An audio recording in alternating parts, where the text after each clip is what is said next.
Hello बच्चों, let's see the first question for today. तो हम ये पैसेज सॉल्व करेंगे। तो पहले पैसेज पढ़ लेते हैं। The self-reports of people with depression point to a deep and interesting connection with consciousness. To make sense of this idea, think about the effect of sleeping and dreaming on your mental life, or the experience of emerging from dreamless sleep into wakeful consciousness. In these transitions, our consciousness undergoes a profound structural shift. Consider, for example, how your experience of the passage of time when dreaming diverges from your experience of time when awake. We frequently experience days and weeks passing in a dream in the space of a few waking hours. Similarly, our sense of self and identity is highly malleable in the dream. We sometimes perceive ourselves as from the outside, looking down at our bodies, dream of being someone other than ourselves, or dream of being detached from a body altogether. Similar sorts of structural changes to conscious experience occur after taking psychedelics. So examples include the well documented phenomenon known as ego dissolution, the breakdown and loss of self in its entirety.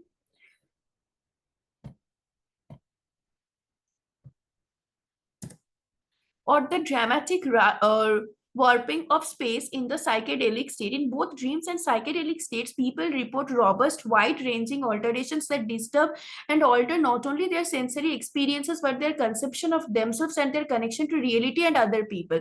Neuroscientists and philosophers of consciousness have recently coined a new term, the global state of consciousness, to describe the structural properties of experience that varies between ordinary wakefulness and dreaming, the psychedelic state and the minimally conscious state. These states are called global because the whole of conscious experience is altered, not just a particular element. The fine detail of what we experience in everyday waking life changes all the time. Sounds, colors, odors, all come and go. But the structure stays largely fixed.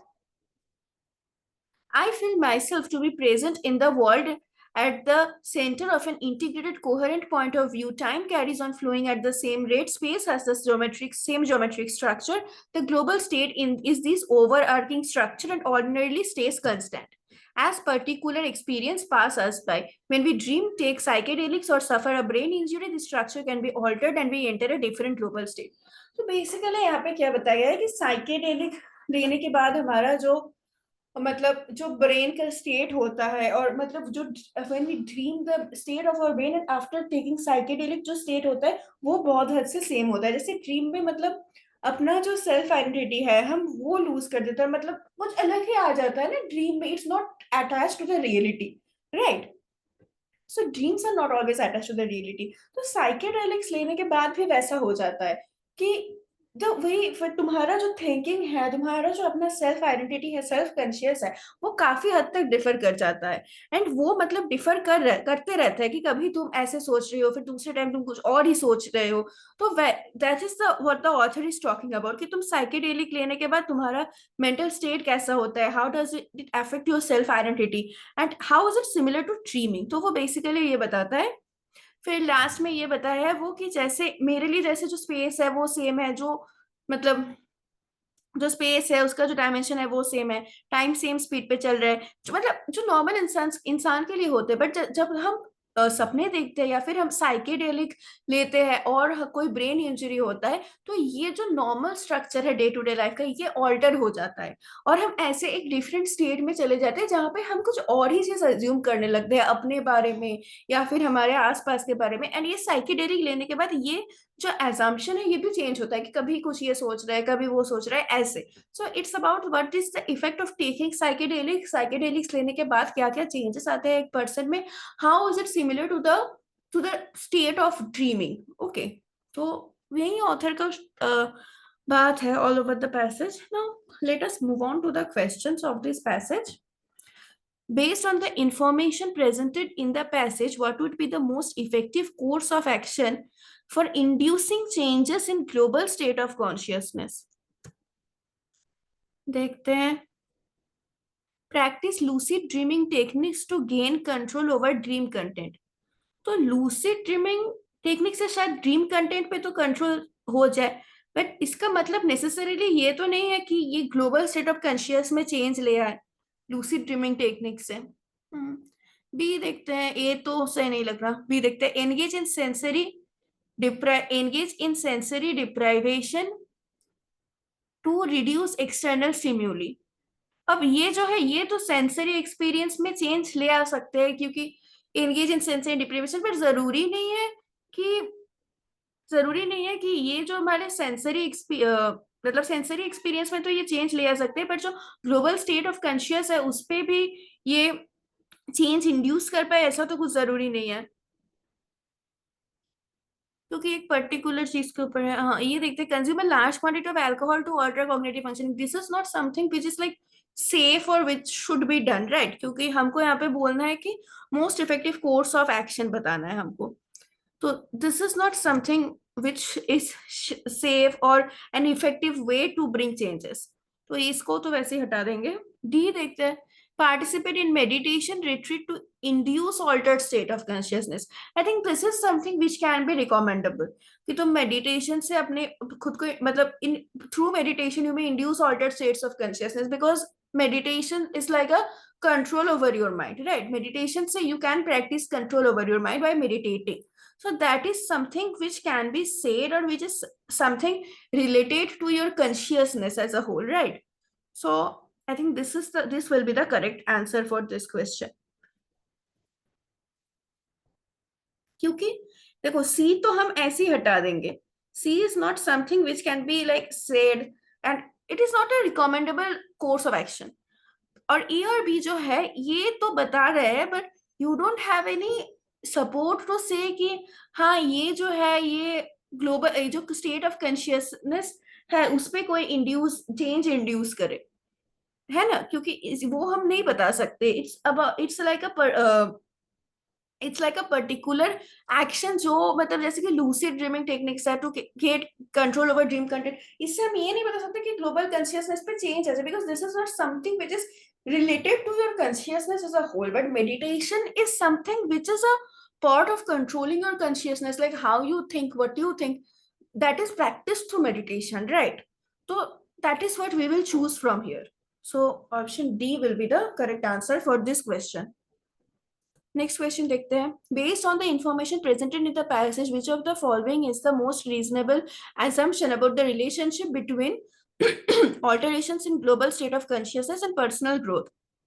तो global state of consciousness और personal growth के बारे में क्या relation है, इसके बारे में तो देखो हमें पैसेज में कुछ मेंशन नहीं था, जितना तक मुझे याद है we didn't have any explicit thing mentioned about this in the passage, तो हम ऑप्शंस देखेंगे जो बेस्ट सूटेबल है हम वो चूज करेंगे।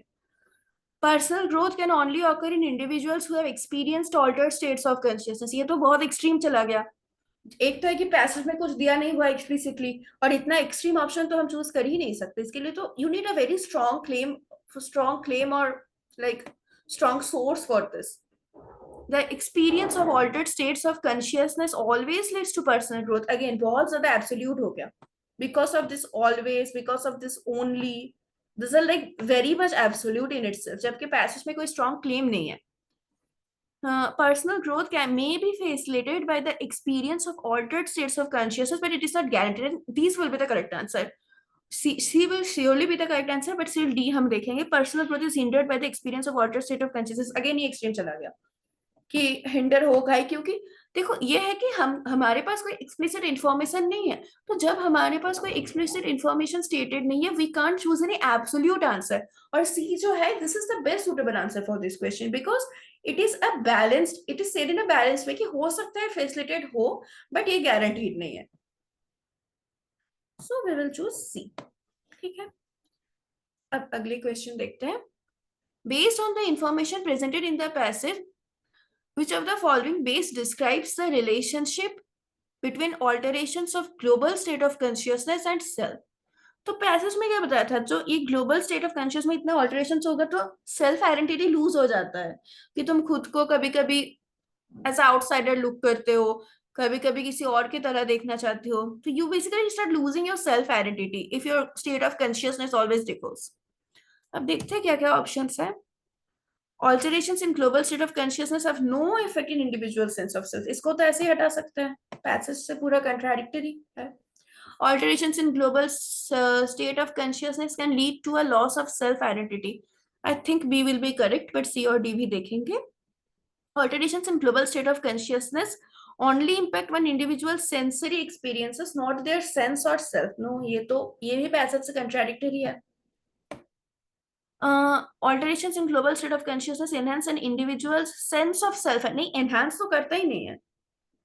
ये तो मतलब तुम सेंस ऑफ सेल्फ आइडेंटिटी चला जाता है, क्योंकि इतने सारे मतलब अलग अलग तुम्हारा वो इतना ज्यादा चेंज होता रहता है कॉन्शियसनेस, तो वो सेल्फ आइडेंटिटी लूज कर देती हो तुम, तो इनहांस तो होगा ही नहीं. तो B will be the correct answer. If you go through the passage, you will also find this, like this, what is stated in B, you will directly find this कि लॉस ऑफ आइडेंटिटी ऐसा तो कुछ था passage में.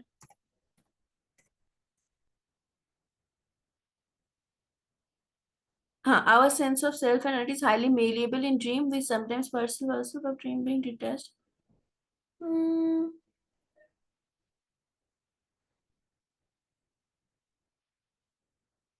Maybe तो ये directly था mentioned.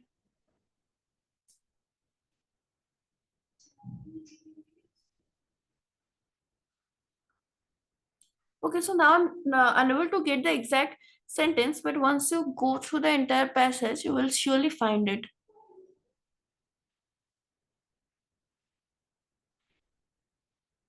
देखो, वैसे ये लाइन से भी तो हम बोल ही सकते हैं कि our sense of self and identity is highly malleable in dream, कि ये बहुत ज्यादा डिफर करते हैं और ये बहुत ज्यादा fluctuate करते हैं in our dreams. Sometimes we perceive ourselves from the outside, looking down at our bodies, dream of being someone other than ourselves. So ये ड्रीम के बारे में बताया गया है कि ड्रीम में ये हाईली मैलेबल है. और जो हमारा क्वेश्चन क्या था कि how does it describe the relationship between alterations in global state of consciousness and self. हाँ, तो ये तो पैसेज में साफ से बताया गया है कि ड्रीम में होता है जो ग्लोबल स्टेट ऑफ कॉन्शियसनेस वो ऑल्टर होता है, और एक होता है कि साइकेडेलिक्स लो तो उसके बाद, या फिर कोई ब्रेन इंजरी हो. तो ड्रीम के बारे में जो दिया हुआ है वहां से तो हम इसको कंक्लूड कर ही सकते हैं कि लूज ऑफ सेल्फ आइडेंटिटी होता है, loss of self identity.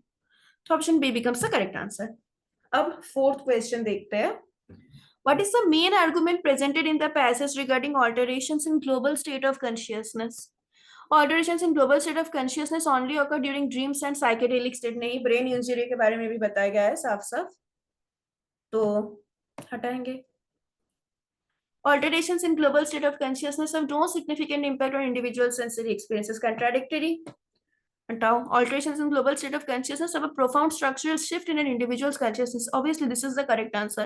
Alterations in global state of consciousness are the result of brain injuries and other physical trauma. नहीं, ये ड्रीम में भी होता है और ये साइकेडेलिक लेने के कारण भी होता है, तो ये भी नहीं होगा. So sorry for this marks. Please ignore it. The correct answer is option C. Fifth question देखते हैं, last question. Which of the following, if true, would weaken the argument that alterations in global state of consciousness are similar between dreams and psychedelic states? ठीक है, तो हमको weaken करना है कि ये जो ऑथर ने पूरा बताया था कि ये सिमिलर, मतलब जैसे ड्रीम्स में होता है वैसे साइकेडेलिक लेने के बाद होता है, तो इसको वीकन करना है. देखते हैं. Dreams tend to be more vivid and realistic than psychedelic states. ठीक है. The loss of self in its entirety is a unique phenomenon only experienced in psychedelic states and not in dreams. The alterations in global state of consciousness in psychedelic states are often accompanied by physical sensations like dizziness, which are not present in dreams. Studies have shown that brain activity during dreaming and psychedelic states is completely different, suggesting that the two states are distinct. Okay, तो देखो ये जो A B C है ये हमको differences तो बता रहे हैं ए बी और सी में, कि ड्रीम में और ये जो साइकेडेलिक स्टेट है इस मतलब दोनों में हमारा मेंटल स्टेट कैसे डिफर करता है, मेंटल कॉन्शियसनेस दोनों में क्या अलग अलग है. तो ए बी सी, और हमको क्या करना था, हमको वीकेंड करना था इसी को. तो ठीक है, ये जो ए बी सी तीनों ऑप्शन में डिफरेंस तो बताया गया है, but D is much more forceful. D में जैसे बताया गया है कि they are completely different, studies ने बताया कि ये तो कंप्लीटली डिफरेंट है, so D is the best suitable option, right. Differences यहाँ पे ए बी सी तीनों में बताया गया है, दैट इज ट्रू. ए में भी बताया गया है, बी में भी बताया गया है एंड सी में भी बताया गया है, but D is the best suitable one, because D में पूरा फोर्सफुली, और मतलब D is the most impactful one, कि जो स्टडीज ने दिखाया कि ये कंप्लीटली डिफरेंट है. इसमें एक एक डिफरेंस बताया जा रहा है कि ये इससे ऐसे अलग है, ये ऐसे अलग है, but D says it's completely different. So obviously D is the best option which we can choose. So D will be the correct answer for this question. I hope all of you have understood. We have completed this passage. Thank you.